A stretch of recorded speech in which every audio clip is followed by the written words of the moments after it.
All right, Sabrina, we're going to begin right away with first question, front row left. Sabrina Willer Ramirez for the Associated Press. So I just looked on Basketball Reference, all your game logs from college and WNBA. Some of your biggest moments have been in this arena on the Pac-12 tournament, that insane game last year before All-Star Weekend against the Aces. Something about Vegas, Mandalay Bay, the atmosphere. What's going on here? No, but every time I do come back, I always remember my college days here. And just a familiar feeling. I had a lot of family here supporting me, and coming back towards, in the West Coast always feels like coming back home. So super thankful for everyone cheering, all the fans, my family, teammates, everyone in attendance. Sabrina, next question, first row to your right.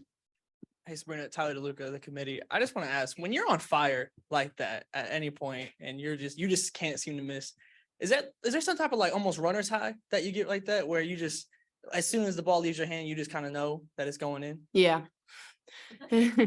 Yeah, I knew they were going in. I was telling my agents over there, I didn't even wait for the ball to get through the net. As soon as I shot it, it looked good, and I just went down and kept grabbing them and was listening to the fans as they were cheering, knowing that they went in. So they were my validation.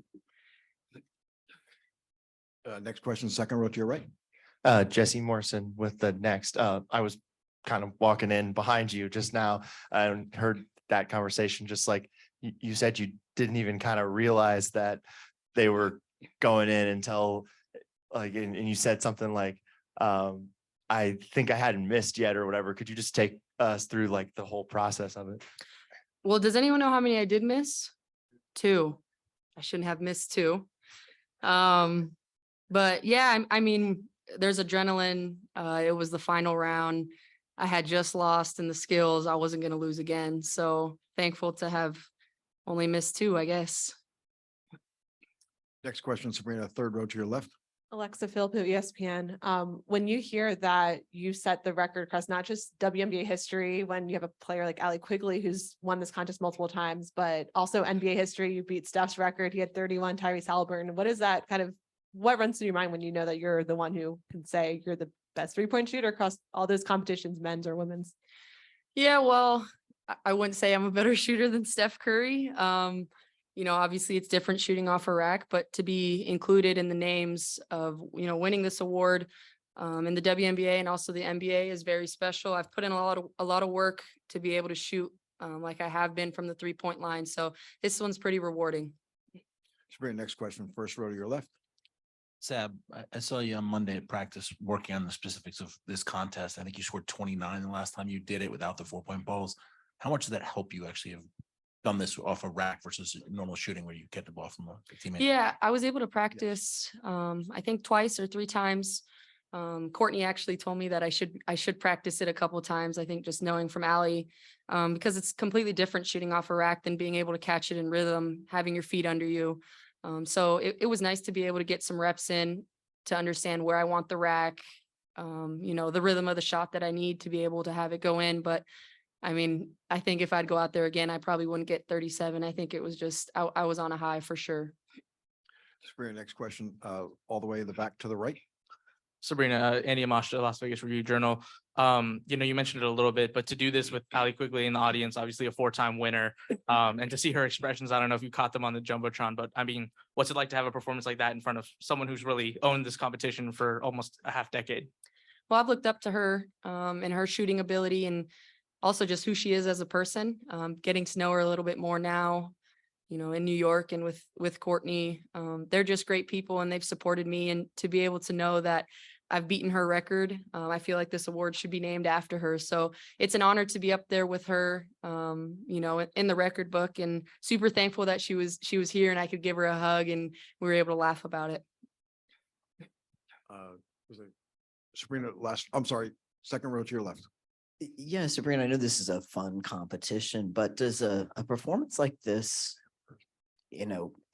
historic performance, how does that affect your confidence as a shooter? Is this something you really do carry forward? I know you're shooting off racks as opposed to regular basketball, but how does that carry forward in terms of the rest of the season for you? Yeah, for me, I believe in my shot. I put the work in. I think I'm shooting at 44% in game right now, which for me is a great percentage. You know, being able to read the defense, figuring out ways that I can continue to use, you know, my 3-point threat to help us as a team is huge. So I'll absolutely be taking this and maybe sending it to Sandy and telling her to keep running some 3-point plays for me. Not joking. Next question, in the back to the right. Hey, Sabrina. Quickie, I saw you take a picture after you, when you were walking off with, I don't know if they were fans or family in the stands. Were those just random fans or were those family? And who did you have here with you today? No, that's my family. They come, all 30 of them, came supporting me. My fiance's family, they come everywhere, and my support system. Someone, I think Enrique said that it looks like the Joker's family up there, just a bunch of Europeans cheering. And that's what it was. So I'm super thankful for them through all the highs and lows. They support me, and I'm very thankful to have them here this weekend and just being a part of all of this. Next question, also to the back in the right. Hey, Sabrina, Matthew Walter from the Next. At some point there, you hit 20 in a row, and as you started making more and more, the crowd really started to just elevate, and it got louder and louder in this building. I wonder how you felt the support, even though the gym wasn't fully full today, but just as you made more shots, it got louder, and how you felt the support in the building was as you were going through that final round. Yeah, it was crazy because usually when I'm hitting shots in this gym, they aren't cheering for me. So it was nice to see the support. I'm for sure going to go back and watch the tape to just be able to see, you know, how everyone was cheering. I heard it, that's for sure.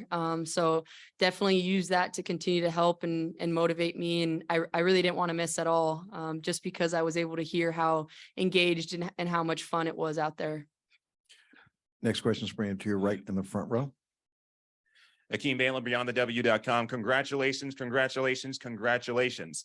And you know, it's really a situation where you know, in such a short period of time with your career, I mean, you've already had like so many you know, all-star moments all of a sudden, you know. So how gratifying is it, and how much of it do you know, how much of it obviously is an attribute how much you attribute to it as far as like your development you know, through the Walt Hopkins years and now with working with Sandy? Yeah, just continuing to trust the process and give myself grace. This is my 3rd season playing, you know, in the league, and being able to weather the storm, the highs, the lows, continue to learn as a basketball player and as an individual is important, and not putting too much pressure on myself, and taking time to be in the moment and enjoy all of these experiences. And so I'm super thankful to be in this position, to have accomplished this so far in the first half of the season, and not taking this weekend for granted, and just, you know, being very thankful for everything. Next question, last row to your left. Hi, Jennifer Porty from Let's Talk Women in Basketball podcast. I know that Kobe Bryant made a big impact on your life. So could you talk about the impact he had on your life, and how will he feel about you winning this award today? Yeah, huge impact. Obviously a great mentor, and super thankful for the relationship that we had.